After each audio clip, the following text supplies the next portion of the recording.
Welcome back to Blatantly Honest with Makaila Nichols. On today's episode, I caught up with Will LeGate. He's a young entrepreneur who taught himself to code when he was just 13 years old from online Stanford classes. Will is now the CEO of one of the top cryptocurrency platforms in America. Despite his success, he was bullied in school for coding during recess, and now he joins us to talk about his experiences with bullying and, more importantly, how he overcame them. Welcome, Will. Thanks for being on with me today. I guess tell me a little bit about your love for technology, when it started, and that whole gamut.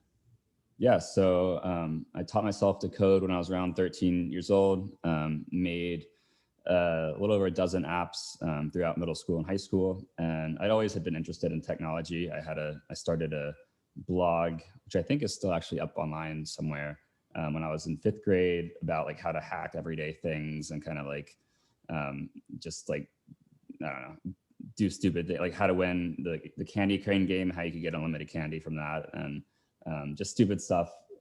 Did it Kind work? of, yeah. You just have to shine an infrared light at because for any game that has unlimited or like guaranteed wins, it basically just it has a sensor in the drop bay area, so you get a light basically that is tuned to that sensor's frequency, and then it never thinks that you won, so you just keep getting candy.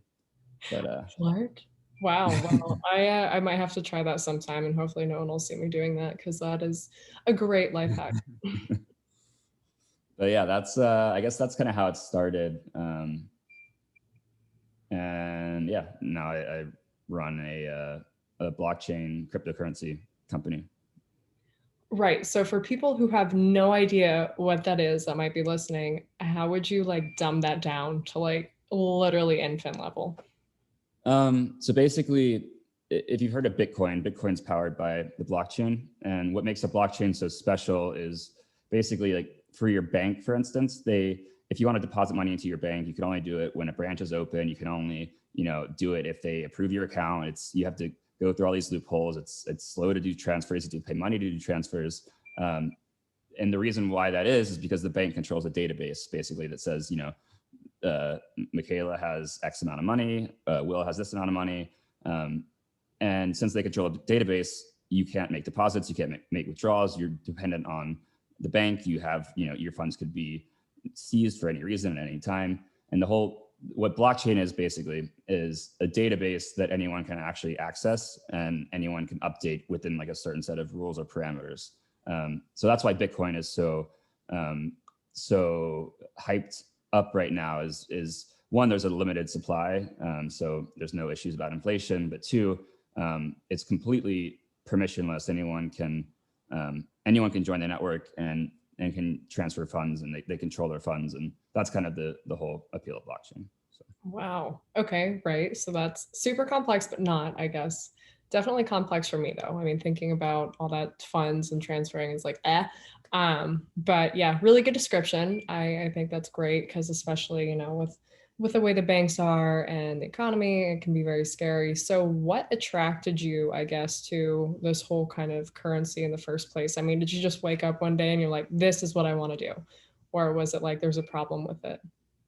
Um, I I've been, I guess, increasingly skeptical of the longevity of the U.S. dollar and a lot of other fiat currencies as well, just because our debt is spiraling out of control, and it doesn't seem like anyone's really, neither party really cares about that, um, and ever since we left the gold standard, we've just been like printing more money than we can afford to pay back. So I think eventually that's going to lead to hyperinflation. At least that's what happens in any other country. So that's kind of what led me to really, doubling down on Bitcoin, and just this idea that it's a digital gold, like the world's reserve currency, I think is going to probably end up playing out. So I guess that's what appeals me to it.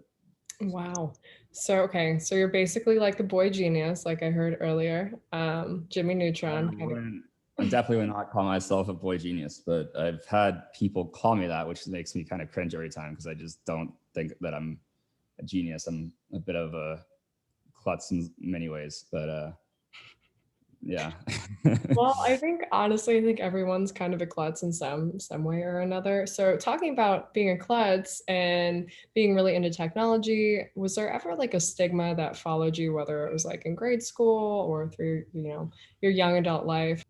I think probably a lot of what drew me to it is I'm naturally an introvert, I guess. And what do introverts do? They sit behind the computer all day and, or, play video games. And I just never really was that into video games.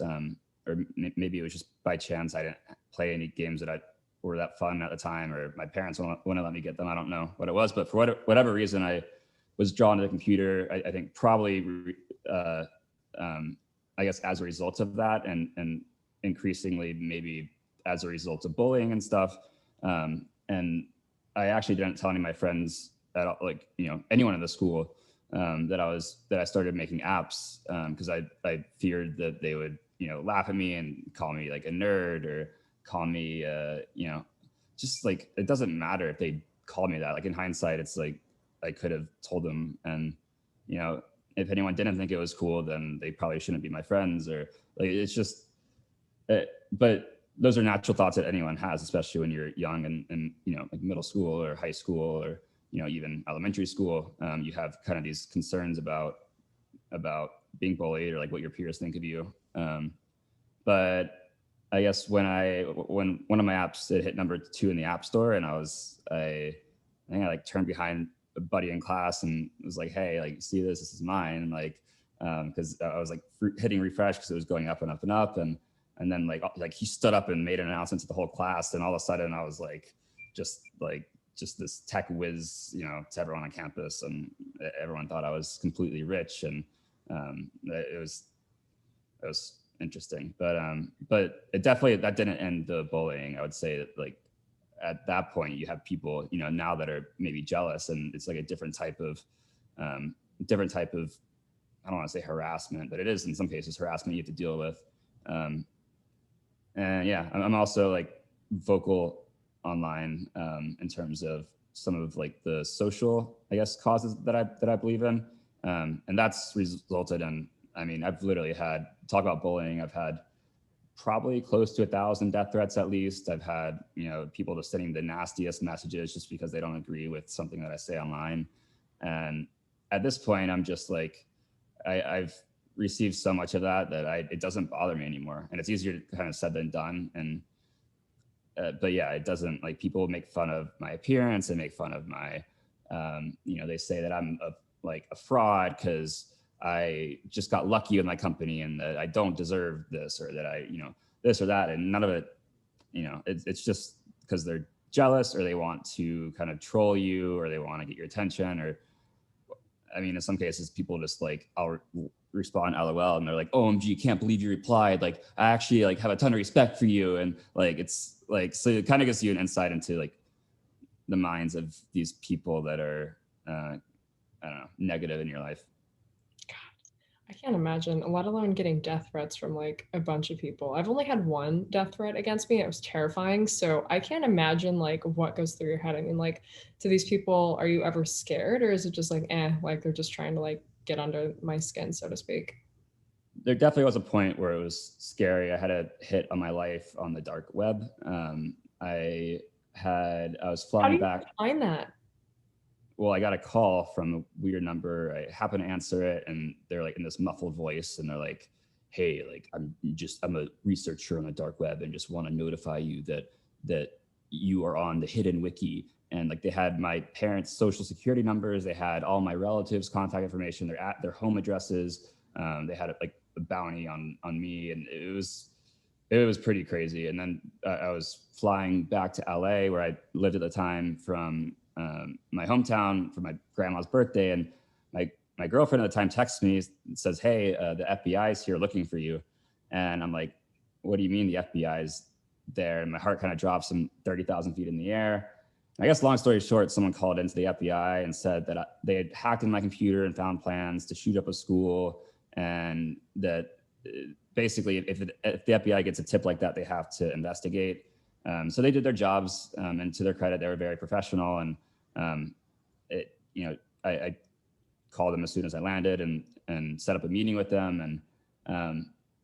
And I guess where I was going with that story is one of the agents told me, if you don't, kind of half jokingly, but also half seriously, like if you're not getting any death threats, like, are you really doing anything with your life? But like, I think it's kind of a extreme version of, if you don't have like haters or people that are, picking on you or bullying you, then like you're probably, if you have that, you probably are doing things that are interesting and that people, are getting people's attention. And that's generally, I think, a good thing.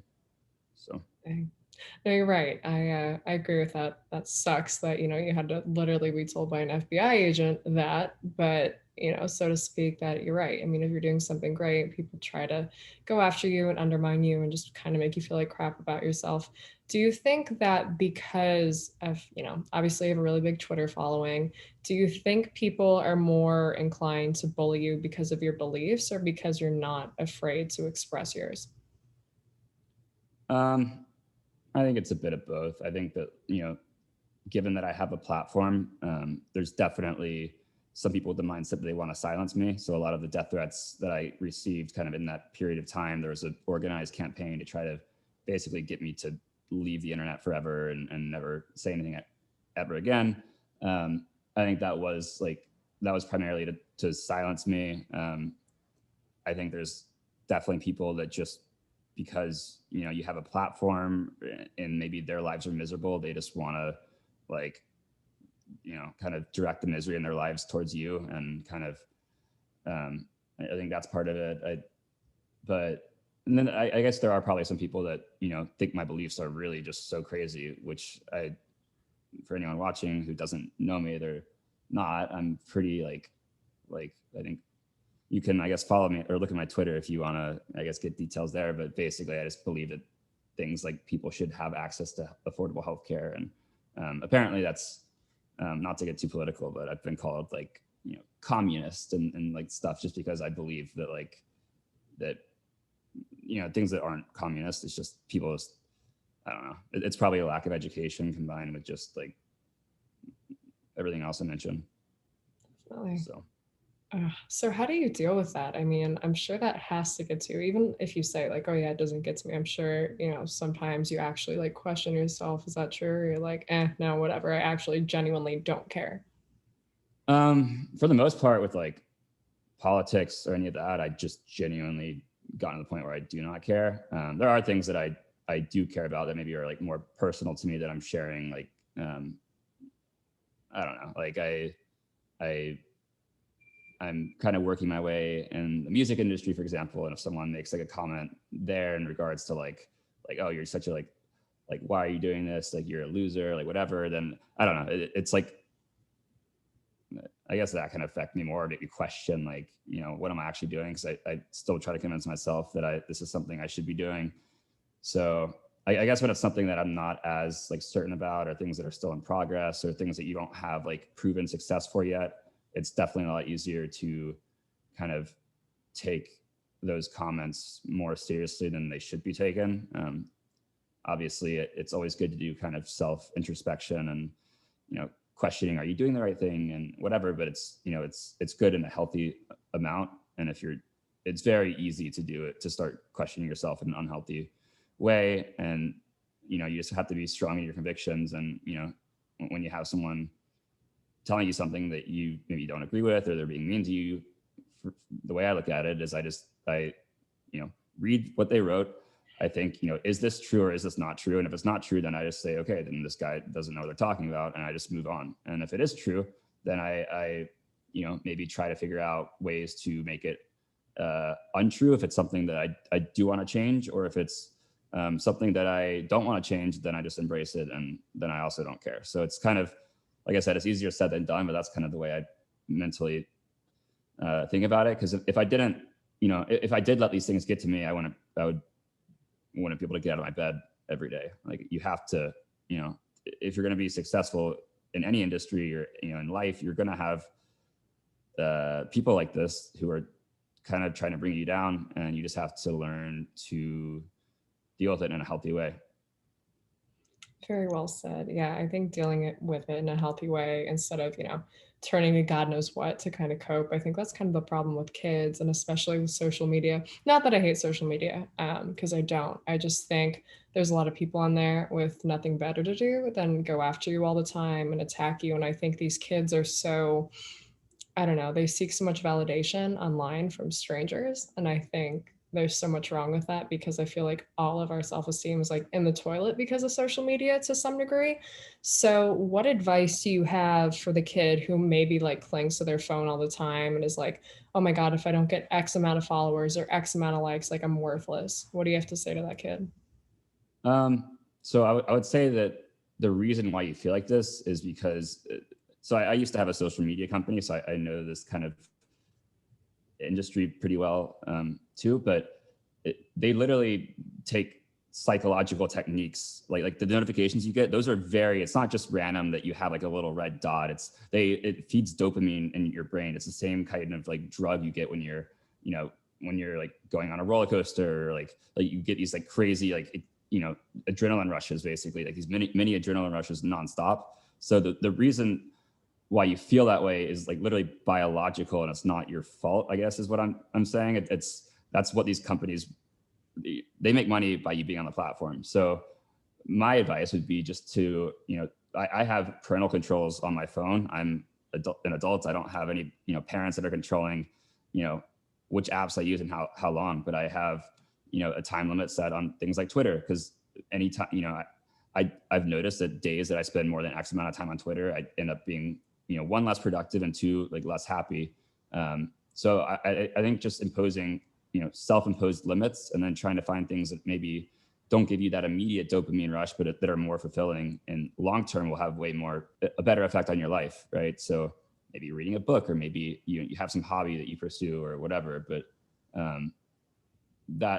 I would say just recognizing that it's literally, it's the same, the same basically psychological tricks casinos use. They have entire books on it. It's crazy. It is what these social media companies use. So it's very normal to feel that way, but it's also not healthy, and it's not, social media likes are not indicative of self-worth. And I say that as like someone who's had quite a bit of social media likes, and, at the peak of it all, I was probably the least happy. So it's definitely not, that shouldn't be your end goal. If you do cool things with your life, you'll probably end up getting social media likes, and it's kind of a side effect, but you shouldn't ever be just striving to be liked. Dang, yeah, you shouldn't. I think I don't know, I hate the like feature. I was really happy when Instagram like hit it, because, and I think like right now, I'm not sure, correct me if I'm wrong, like you can kind of see the numbers. Like I feel like some days I can see numbers, other days I can't see numbers.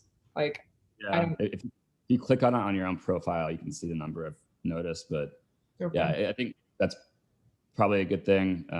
I think that's, as much as people kind of like to trash talk it or whatever, it's probably, a good thing mental health wise for an entire generation of young Americans, or, people worldwide that, struggle with these kind of 21st century issues of social media validation, and, wanting to fit in. Like these are all natural, like, I guess, feelings that even our parents' generation and their parents had, but it's just amplified so much more because everything's so connected now, and you can see, these like false portraits of people's lives on social media, and I guarantee you don't have people posting on social media like their worst moments. It's only the best things, in their life that they're posting. So it's very easy to feel like you're being left behind, because you're having a normal average day, and someone else has like one of the best days of their life, and they're posting this photo, and you start to feel like, oh, like I'm, what am I doing with my life? But like in reality, it's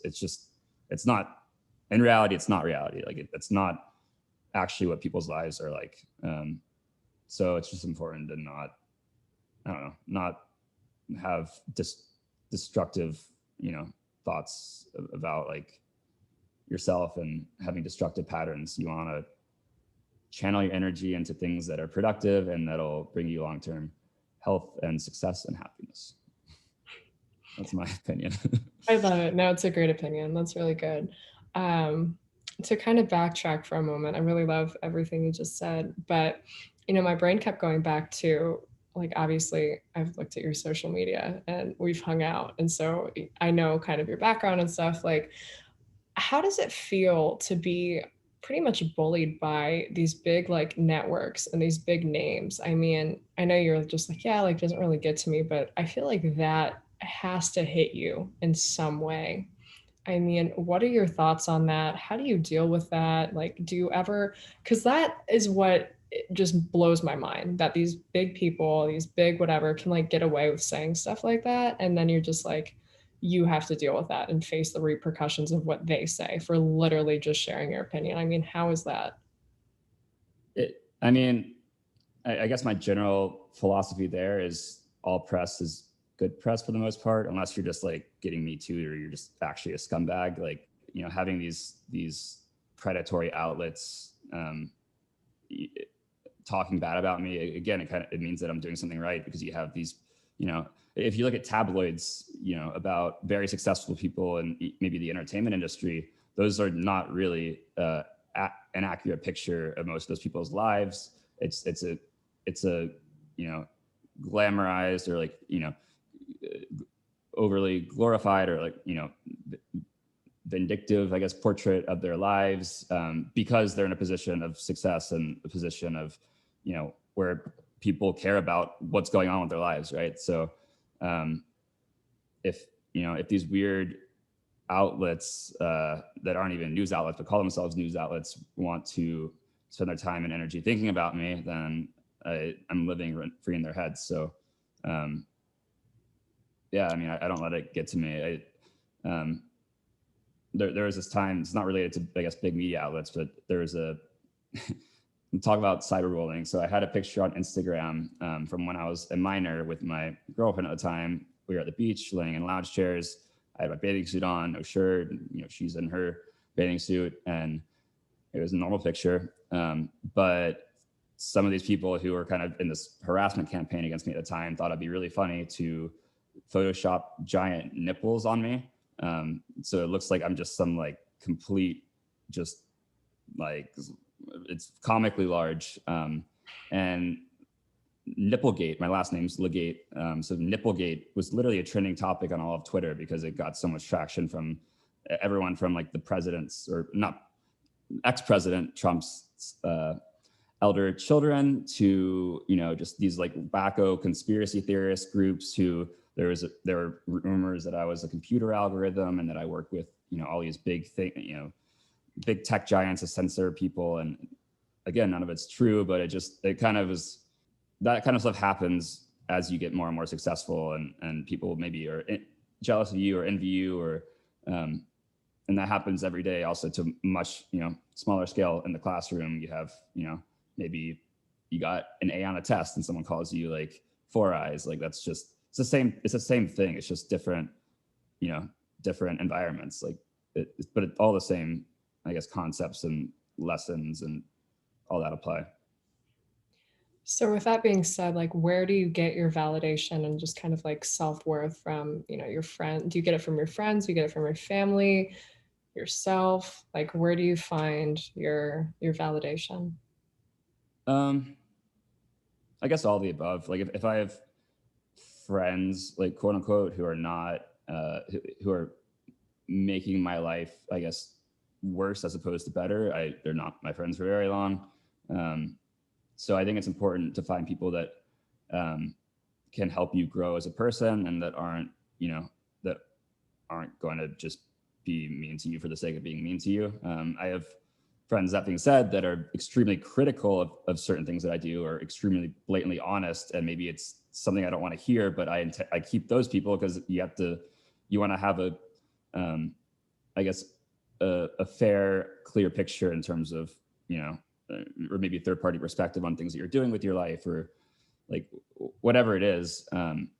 You don't want to create this bubble where everyone's saying, oh, you're amazing, and you just whatever, like, because then maybe you are doing things that should be criticized, but they're not telling you. So friends, family as well.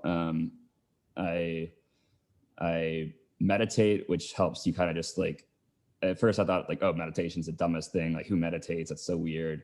And then I tried it and was like, I don't know if I'm doing this right. And tried it again. I was like, this is still pretty dumb. And I kind of kept doing it. And eventually I noticed like my day-to-day life, like things that usually would bother me or make me like mad, it didn't bother me anymore, because you kind of, meditation just trains you to control your mind, and like, you know, and you can take bad thoughts and kind of just make them like just go away. Like, I don't want to, you know, if it's unhealthy. So meditation, but yeah, all of the above. And then also just like believing in yourself and knowing that you're, believing in yourself.